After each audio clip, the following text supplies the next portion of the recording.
So, Disney's movie celebrating its 100th anniversary is out now. It's called Wish, and it is an interesting movie because as a Disney fan, I absolutely loved it. But as a critic and maybe somebody who's not as big of a Disney fan like me, I can see why they don't really enjoy it. So it's an interesting one. Let me explain why. This video is brought to you by the Magic Candle Company. I'm a huge fan of Disney park smells, but what happens when I'm at home and not at the parks? Can I still smell those smells? Yes! Magic Candle Company brings you the best smells from around the world to your home. From riding a banshee to a Hawaiian lobby, Magic Candle Company has you covered with small and large candles, fragrance oils, wax melts, and more. So head down and hit my link in the description and be sure to use code BIGBEAUTIFULDIZ15 for 15% off your entire order. I've been burning their candles and using their fragrance oils for many years, and I can tell you they are fantastic. Again, head to the link in the description and be sure to use BIGBEAUTIFULDIZ15 for 15% off your entire order. Big thank you to Magic Candle Company, and now on to the video. There are multiple fan service things in this movie. Like, for instance, they have the old font from the 1940s movies, Disney movies that, it's a very recognizable font. It looks like this, in the beginning. And they do the whole storybook thing. We're opening up the book, and, those are cool. But there's multiple things. Like, there's very small details that only Disney fans will pick up, but then there's some things that are thrown at your face. And it gets at some points it gets annoying, but at some points it's not really that annoying. So there's ways that you can do good fan service and Easter egg things, but there were just way too many in this movie. And I feel like they were catering to a very, very select audience for this film. It was kids and Disney fans. And sure, a company with 100 years worth of fans can do that kind of stuff, but not when they're struggling like Disney is in the box office right now, and their movies are struggling financially and critically. So it was just weird, especially because it isn't really said anywhere that this is Disney's 100th film, and it just kind of feels like it's not its own movie, even though it is. It just feels strange because there's no official tie-in anywhere.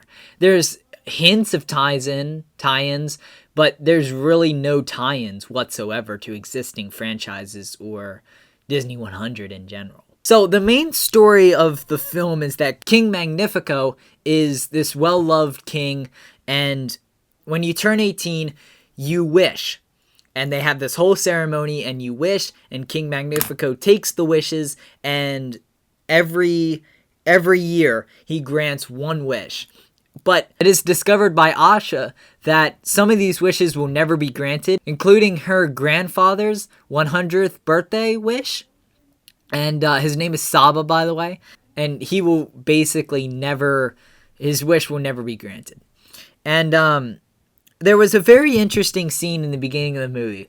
And this king, I don't really count as a twist villain, even though he's not shown to be evil in the beginning. He still has evil intentions. And he's still, whether he knows it or not, he is still a villain at the beginning of the movie because he intends to keep these wishes for himself. That's not something that he's evil for a reason. There's not just all of a sudden a switch.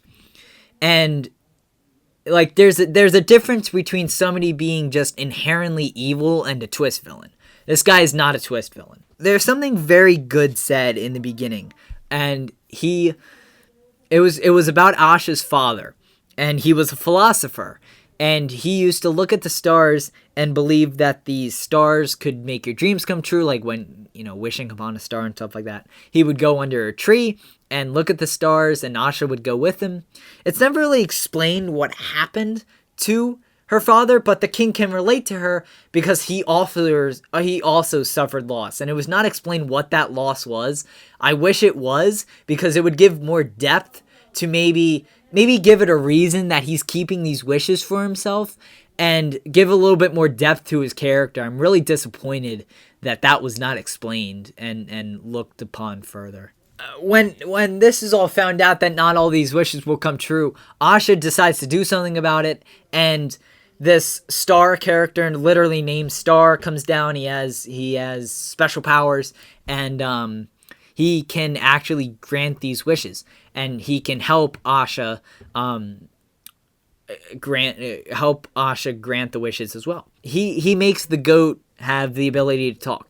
And the moment that this goat opened its mouth, I wanted it to shut up again, because it is one of the most annoying characters that I've ever watched in a movie. It is so, it's not it's kind of the actors, but not really. I mean, it's always the script's fault, but the way that his delivery is, it just makes it so annoying. This character is unbelievably annoying, and I feel so bad because it's a little goat. But man, like, come on now, don't make the goat character annoying. Speaking of the actors, Evan Peters is in this, and he's great. I love Evan Peters. I've seen too many bad things that I can't keep count. He loves one. And he plays a very interesting character because he's in this group of kids, and these kids are basically represented by the seven dwarfs. Because I don't know if there's 7 of them, but there's one that represents Grumpy, there's one that represents Doc, and Bashful, and Sleepy, and Dopey, and there might be 2 more, but I'm forgetting them right now. But yeah, I thought that was interesting, but again, kind of weird, because this movie has nothing to do with Snow White, but for some reason they're cramming in this cool, for people that notice it's cool, but for the average viewer, it's just gonna be like, why? Like, it doesn't make a lot of sense. Anyway, let's talk about the music, because the music is very, very, very, very good. The music was written by Julia Michaels and Benjamin Rice. Some of the highlights here are You're a Star, Welcome to Rosas, Knowing What I Do Now, and This Is the Thanks I Get. Knowing What I Know Now is probably the best song, but the villain song was excellent. We haven't gotten a true villain song in quite a long time. So it was really, really cool. It was really cool to see just Disney, except they kind of ruined it with all the fan stuff and all the aesthetic that was put into this. But it was really cool to see Disney return to its roots a little bit, like have the villain have a villain song. And, the storybook in the beginning, again, a little bit ruined by all the stuff that was around it. But I thought it was very cool for them to finally return to their roots kind of and make a movie that is very much based on an old style. So let's get into some spoilers now. I'm going to talk about the ending a little bit. So go to the time marker on the screen to avoid them in 3, 2, 1. King Magnifico is a villain.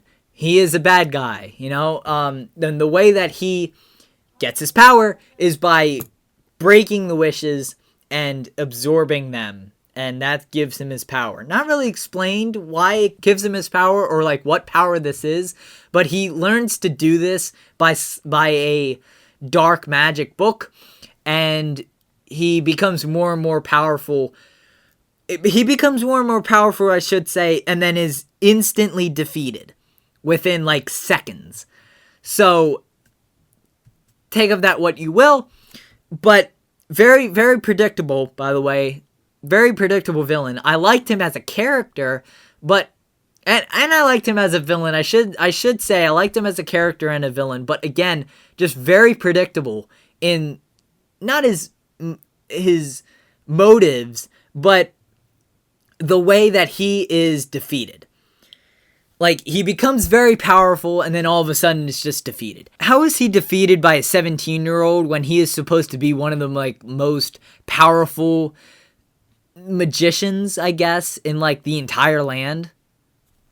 No, not quite sure, but it's an animated movie, so, whatever.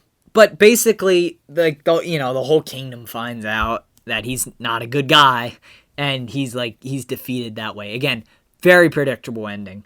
I think anybody without watching the movie could probably understand what's happening. But I really, really, really, really like the plot and the message of the movie. Because the message is somebody trying to take dreams away and not letting that happen.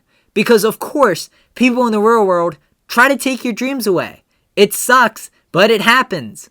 And, hey, I'm just going to say it. Some Disney executives try to make magic go away. Not going to say who, but I think you know who I'm talking about. So this was a refreshing movie by a multi-billion-dollar company that is actively making terrible, sometimes, content and suppressing their writers. The ending was predictable, but it had a good message. It's like an old-time Disney movie. And like I said, as a Disney fan, it was really, really, really, really, really good.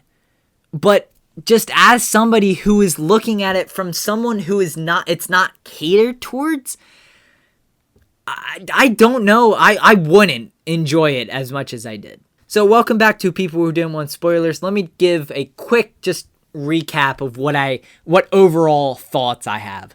So I enjoyed it as a massive Disney fan. Somebody who does not own a YouTube channel based on theme parks probably isn't going to enjoy this as much. I don't think I would like it as much because it's basically a love letter to old-timey, old-style Disney movies. And for somebody like me, that's great. Bring it on. But for somebody that is not like me and isn't a massive Disney fan and doesn't see those styles, doesn't see that style in this movie, is not going to appreciate it as much because there are little things. And then like when the king is concocting spells and stuff, he's doing like direct lines from Snow White, which is good fan service, but it just doesn't add that much to the king's. It doesn't make sense in the king's character, and it doesn't make sense. It doesn't add anything. So, Wish, I have to give it a 6.5 out of 10. I enjoyed it, but I could have enjoyed it a lot more if there were some things taken out and there were some crucial things that were added. Because I just can't give it more than a middle grade rating. I just can't. Anyway, if you enjoyed this review, let me know by leaving a like and consider subscribing. It would make me a very happy man. And if you have seen Wish, let me know what you thought in the comments below. And with that, I will see you all in the next one. Have a magical day, everybody.